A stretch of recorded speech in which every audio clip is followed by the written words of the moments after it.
Selamat datang saudara-saudari. Hari ini kami mau mendengar Markus babak 4. Perumpamaan tentang seorang penabur. Yesus mula mengajar lagi di tepi Tasik Galilea. Orang yang mengeruminya begitu banyak sehingga dia terpaksa duduk di sebuah perahu di tasik itu.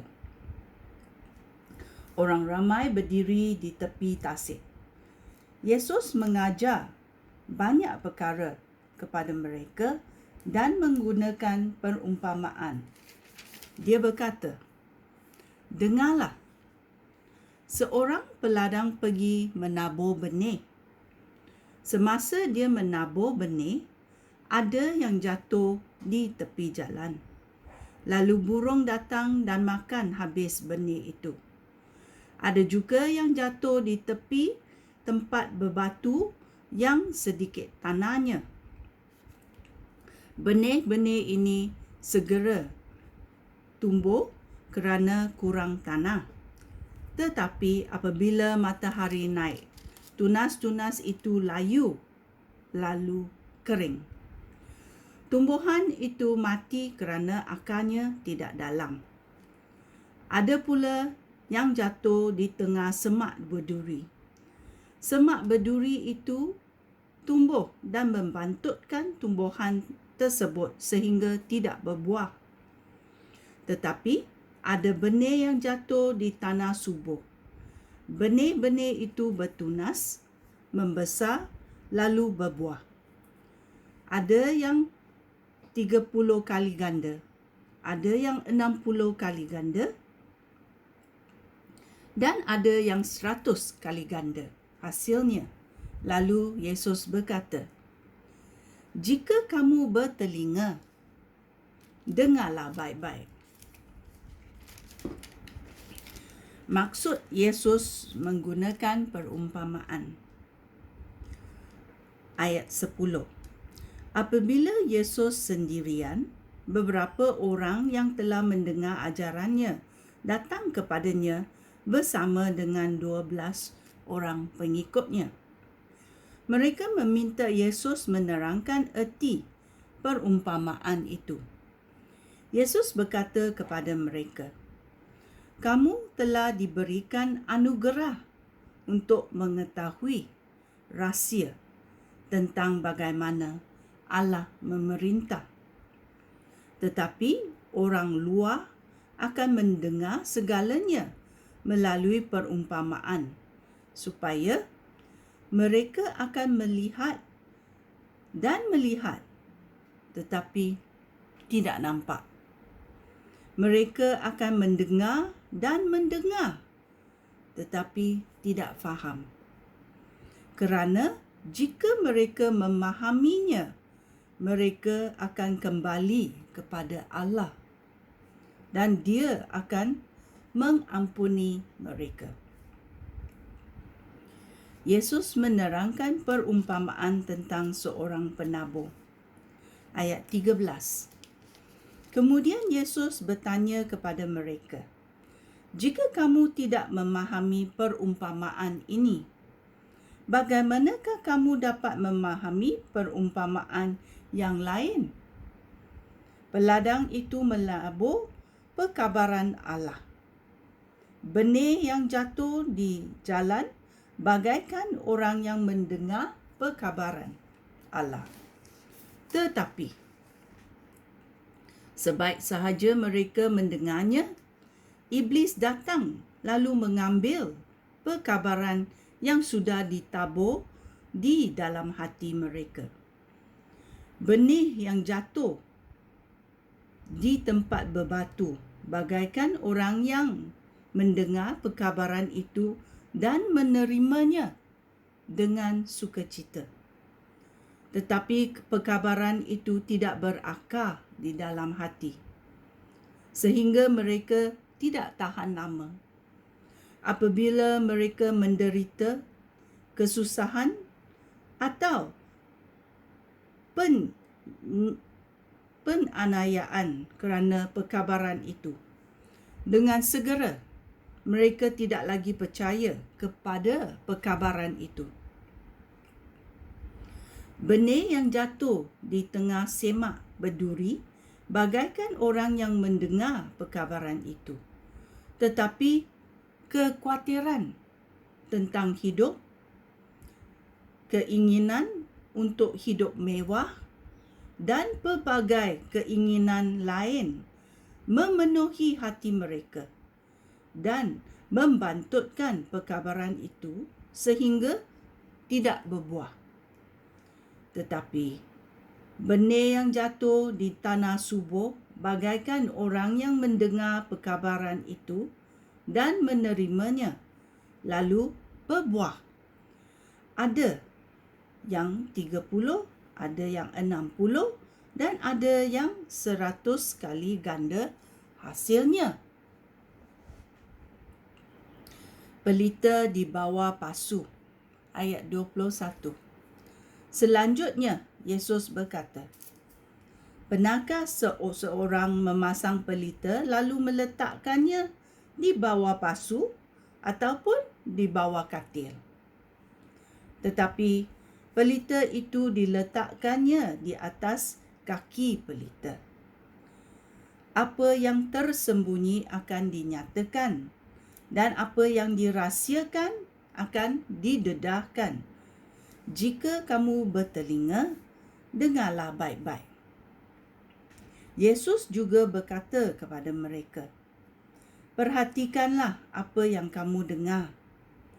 Ukuran yang kamu gunakan untuk menghakimi orang akan digunakan oleh Allah juga untuk kamu. Malahan lebih berat lagi. Seseorang yang mempunyai sesuatu akan diberikan lebih banyak lagi. Tetapi seseorang yang tidak mempunyai apa-apa, sedikit yang ada pun padanya akan diambil juga." Perumpamaan tentang benih yang tumbuh, ayat 26. Yesus berkata lagi, "Apabila Allah memerintah, keadaannya dapat diumpamakan seperti seorang yang menabur benih di ladang. Pada malam hari, dia tidur. Pada siang hari, dia bekerja. Sementara itu, benih itu terus-menerus tumbuh dan membesar. Orang itu tidak mengerti bagaimana hal itu berlaku. Tanah itulah yang menumbuhkan tanaman sehingga berbuah. Mula-mula pucuk, kemudian buleh dan akhirnya buah. Manakala buahnya masak, orang itu pun mula menuai kerana musim menuai sudah tiba." Perumpamaan tentang biji sawi, ayat 30. "Bagaimanakah keadaannya apabila Allah memerintah?" tanya Yesus.